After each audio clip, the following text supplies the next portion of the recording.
Sugar से भी ज्यादा डेंजरस कार्बोहाइड्रेट जिसके बारे में हमें कोई भी वार्न नहीं करता। पर साइलेंट किलर कौन है? गाइस व्हाट्स अप, कैसे हैं आप सब? मेरा नाम है नेहा और मेरे चैनल के साथ सदा ही रहना। गर्मी बहुत हो रही है गाइस, अगर जरूरत नहीं है तो बाहर बिल्कुल भी ना निकले और पानी पीते रहे। आज मैं रिएक्शन वीडियो देने वाली हूँ। Most important topic of our life, of everybody's life is food. देश में क्या हो रहा है क्या नहीं हो रहा है ये तो हमें पता ही होना चाहिए। हमें ये भी पता होना चाहिए कि हमारे शरीर में क्या हो रहा है और हमारे लिए क्या अच्छा है क्या बुरा। अगर आप चैनल पे नए हैं तो चैनल को सब्सक्राइब जरूर कर लेना। तो चलो वीडियो स्टार्ट करते हैं।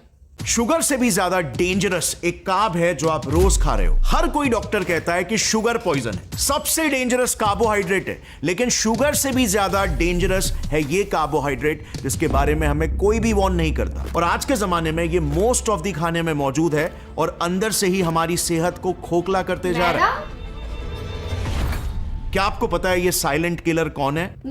ये कार्ब आपके ब्रांडेड ब्रेकफास्ट सीरियल्स में मौजूद है, ब्रांडेड प्रोटीन और एनर्जी बार्स में मौजूद है, मैगी और दूसरे अन्य नूडल्स में मौजूद है, ये सो कॉल्ड हेल्दी बिस्किट्स में मौजूद है, इवन रेडीमेड सूप्स में भी मौजूद है जैसे ये सो कॉल्ड एनर्जी ड्रिंक्स जैसे कि ये, और सप्लीमेंट्स, शुगर फ्री प्रोडक्ट्स और इवन आइसक्रीम्स में भी। यहां तक कि बच्चों को दिए जाने वाले बेबी फॉर्मूला में तक ये मौजूद है जहां पर इसे होना ही नहीं चाहिए। एंड द रीजन इज जितना पॉइजन कहलाए जाने वाला सिंपल टेबल शुगर आपका ब्लड शुगर लेवल बढ़ाता है, ये हिडन कार्ब उससे भी 2 गुना ज्यादा आपका ब्लड शुगर लेवल एकदम से स्पाइक करता है। इस कार्ब का नाम है माल्टोडेक्स्ट्रिन और इसे कंपनीज लोगों को चकमा देने के लिए healthy sounding marketable names use करके दिखाती है जैसे corn starch, corn syrup, rice starch या व्हीट स्टार्च। अब ये इंग्रेडिएंट पर्टिकुलरली प्रॉब्लम क्यों है? जरा सोचो, साधारण शुगर को हम पॉइजन क्यों ही कहते हैं? क्योंकि कंज्यूम करते ही एकदम से ये हमारे ब्लड शुगर लेवल्स को स्पाइक करा के इंसुलिन रिलीज करवाता है, जिससे फिर बॉडी शुगर और उसके साथ दूसरे न्यूट्रिएंट्स को भी फैट के रूप में स्टोर करने लगती है। और इसीलिए शुगर डायरेक्टली लिंक्ड है वेट गेन और ओबेसिटी से। ऊपर से एम्प्टी कैलोरीज, शुगर में लिटरली जीरो न्यूट्रिशन होता है और ये एडिक्टिव भी होता है, यानी आप और खाते रह जाओगे और वेट गेन होता रहेगा, लेकिन आपको न्यूट्रिशन कुछ नहीं मिलेगा। सब कुछ चर्बी के रूप में बस जमा होते जा रहा है जो आगे चल के diabetes, high cholesterol, high BP, chronic inflammation जैसे 100 अलग प्रॉब्लम्स क्रिएट करेगा। अब ये सारे प्रॉब्लम्स ना सिर्फ टेबल शुगर बट माल्टोडेक्स्ट्रिन भी कॉज करता है, और वो भी शुगर से दुगुना। माल्टोडेक्स्ट्रिन का ग्लाइसीमिक इंडेक्स 125 है जबकि टेबल शुगर का 60 से 65, यानी ऑलमोस्ट डबल।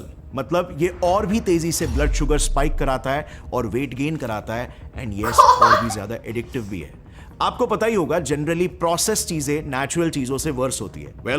ये माल्टोडेक्स्ट्रिन समझ लो एक ऑलरेडी बुरी चीज शुगर का भी प्रोसेस्ड वर्जन है। खैर, अब बात करते हैं मेन रीजन की कि क्यों ये माल्टोडेक्स्ट्रिन शुगर से भी ज्यादा डेंजरस है। और ये बहुत ही इंटरेस्टिंग फैक्ट है जो मोस्टली कोई नहीं बताता। तो देखो, हमारा शरीर ना 70 ट्रिलियन सेल से बना हुआ है, लेकिन उनमें से हमारे खुद के ह्यूमन सेल्स सिर्फ 30 ट्रिलियन ही होते हैं। तो मतलब ये मतलब समझ में आया आप लोगों को? इनका कहने का मतलब ये है कि हमारी body total 70 types of cells की बनी होती है, जिसमें से हमारे मतलब हम ह्यूमंस के सिर्फ 30 टाइप्स ऑफ सेल्स ही होते हैं। तो बाकी rest of 40 types of cells किसके होते हैं वो अभी वीडियो में बताएंगे। अब बाकी के 40 ट्रिलियन सेल्स आखिर किसके हैं? ये सारे बैक्टीरियल सेल्स होते हैं जो हमारे शरीर में रह रहे हैं और हमारी बॉडी के इंपॉर्टेंट प्रोसेसेस को चला भी रहे हैं। मतलब technically we are more bacteria than human, और हमारा शरीर एक घर है, एक इकोसिस्टम है बैक्टीरियाज का। फैक्ट। अब बैक्टीरिया का नाम सुनकर डरना मत। 2 किस्म के बैक्टीरियाज होते हैं, एक गुड बैक्टीरिया और दूसरे बैड बैक्टीरियाज, और ये दोनों मोस्टली हमारे स्टमक और इंटेस्टाइन्स में सबसे ज्यादा पाए जाते हैं। और लिटरली हम कितना ज्यादा जिएंगे और कितने जल्दी मरेंगे ये उसके लिए डायरेक्टली रिस्पॉन्सिबल होते हैं। शरीर के हर ऑर्गन की फंक्शनिंग, आपका ब्लड प्रेशर, कोलेस्ट्रॉल, कितना न्यूट्रिशन आपके शरीर में एब्जॉर्ब होगा, आपका इम्यून सिस्टम, हर किसी चीज को यही बैक्टीरियाज इफेक्ट करते हैं, इवन हमारे मूड तक को। और इसीलिए पेट को सेकंड ब्रेन भी कहते हैं, और इन्हीं बैक्टीरियाज का जो रेशो है वो सबसे ज्यादा इंपॉर्टेंट होता है। अगर इसीलिए कहा जाता है कि पति का मूड पेट से होके जाता है।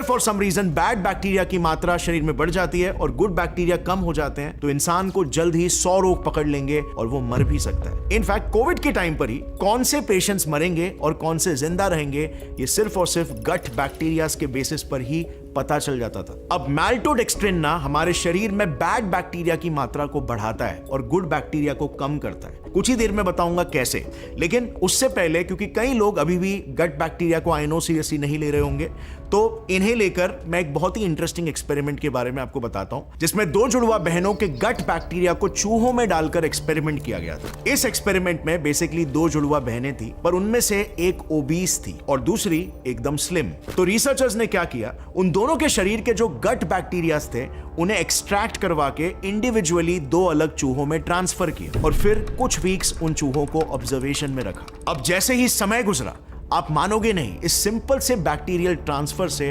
उन चूहों में क्या चेंजेस आए होंगे। You know, just with in this short time, जिसमें बाय द वे उन दोनों चूहों के डाइट एकदम सेम रखे गए थे, उसमें जिस चूहे में स्लिम बहन के गट बैक्टीरियाज डाले गए थे वो स्लिम हो गया और जिसमें ओबीस बहन के गट बैक्टीरिया डाले गए थे वो ओबीस हो गया। यानी सिर्फ बैक्टीरिया बदले और उससे तुरंत उन चूहों का पूरा शरीर ही बदल गया। इतने इंपॉर्टेंट होते हैं ये गट बैक्टीरिया। और मैल्टोडेक्स्ट्रिन क्या करता है, वेल हमारे पेट में जो भी बैड बैक्टीरिया जैसे साल्मोनेला, ई कोलाई वगैरह, ये इनका खाना बनता है, क्योंकि इसे मेटाबोलाइज करने के लिए जो रिक्वायर्ड एंजाइम्स चाहिए होते हैं वो सिर्फ पैथोजेनिक बैक्टीरियाज में ही होते हैं, आपके नेचुरल गुड गट बैक्टीरिया में नहीं, जिस वजह से ये बैड बैक्टीरिया तेजी से मल्टीप्लाई होने लगते हैं। सो गाइस, देखा आप लोगों ने कि किस तरीके से मतलब बेबी फूड में भी वो चीजें डाली जा रही हैं जो हमारी बॉडी के लिए ठीक नहीं है। रेगुलेटरी बॉडीज की तरफ से ये सब चीजें अप्रूव्ड है, मैल्टोडेक्स्ट्रिन भी अप्रूव्ड है, लेकिन वेरी फ्यू क्वांटिटी। बट आप लोगों को तो पता ही है कि स्पेसिफिकली इंडियन ब्रांड्स कितना मानते हैं इन वैल्यूज को, तो वो टेस्ट को देखते हैं, वो ये नहीं देखते हैं कि किस चीज से किसको क्या अफेक्ट हो सकता है, क्योंकि उनको सिर्फ प्रॉफिट देखना है। क्योंकि मैल्टोडेक्स्ट्रिन एक बहुत ही इनएक्सपेंसिव और easy to make process sugar है, तो इसीलिए वो यूज ज्यादा किया जाने लग गया है। मैं तो ये देख के भी हैरान हूँ कि वो खानों की ही चीज में नहीं, इवन वो हेयर प्रोडक्ट्स में भी यूज होता है, क्योंकि उससे थिकनिंग अच्छी हो जाती है, तो वो उसमें भी यूज किया जाता है। मतलब जो मैं हेयर मास्क या मतलब हेयर सीरम, उसमें भी मतलब मीठा है, मतलब अजीब सी बात है। मतलब हर चीज में मैं अभी कुछ दिनों से ना ये चीज देख रही हूँ कि हम ही नहीं, इवन जो यंग एज है, जो विद इन 14 से 21 कह लो, टीन एज लाइफ कह लो, उसमें बच्चों के पास इतने ऑप्शन है खाने पीने के लिए, बट स्टिल उनकी बॉडी में ना कोई एनर्जी नहीं है। वो जो एक होता है ना, एक जज्बा, एक एनर्जी, वो नहीं है। तो उसके पीछे मैं चाहती हूँ जानना कि ऐसा क्यों हो रहा है। तो धीरे धीरे जैसे जैसे मैं देख रही हूँ कि मतलब उनका खाना पीना is like, oh God, pizza, chow mein. मतलब अगर आप पहले तो चलो वीकेंड्स पे ही होता था कि फूड स्टॉल पे भीड़ होती थी, पर अब आप किसी भी दिन चले जाओ, food stalls are overloaded with clients. इससे यही पता चलता है कि हम लोग कितनी गलत डायरेक्शन में जा रहे हैं। घर का फूड क्यों लोग इतना अवॉइड कर रहे हैं। मैं बहुत ज़्यादा बाहर के खाने की फॉन्ड ऑफ नहीं हूँ, but still golgappe is like one of my favourite street food. But these days ना मुझे उसमें भी कुछ अलग सा टेस्ट आने लग गया। आप सोचो, मैं इतना ज़्यादा गोलगप्पा लवर हूँ, बट फिर भी स्टिल मैं अब जाती हूँ तो मेरा मन नहीं करता, क्योंकि मुझे वो टेस्ट नहीं आता। कुछ ना कुछ एक बहुत टैंगी सा फ्लेवर, मतलब वो बहुत ज़्यादा ऐसा लगता है कि कुछ अजीब ही डाल रखा है। माइट भी वो दूसरे को अच्छा लग सकता हो, but I am a quite observer, तो मुझे वो चीज़ अच्छी नहीं लगी, तो मैंने छोड़ दिया। बाद में पता चला कि भाई वो ऐसी ऐसी चीज़ें डालते हैं जो गट हेल्थ के लिए बिल्कुल भी ठीक नहीं है। हमारा शरीर भी एक मंदिर की तरह ही है, हमें इसको भी साफ सुथरा रखना चाहिए, तभी ये हमें अच्छी एनर्जी देगा, हमें रिजल्ट देगा, हमें एनर्जाइज रखेगा, हम आगे लाइफ में कुछ कर पाएंगे। अगर आप अपने पेट को ही गंद संद खिलाते रहोगे तो how can you expect it to work better. ये भी मशीनरी है, आप उसको अच्छा फ्यूल दोगे तो ही ये अच्छा वर्क करेगा, अदरवाइज टाटा फिस। गाइस, आज के लिए बस इतना ही। मिलती हूँ आपसे नेक्स्ट वीडियो में। मेरी ये रिएक्शन वीडियो आपको कैसे लगी मुझे कमेंट सेक्शन में जरूर बताना, और गाइस अपनी फूड हैबिट्स चेंज कर लो, because it's high time now. And मिलती हूँ आपसे नेक्स्ट वीडियो में। अगर आप चैनल पे नए हैं तो चैनल को सब्सक्राइब जरूर कर लेना। जय श्री राम।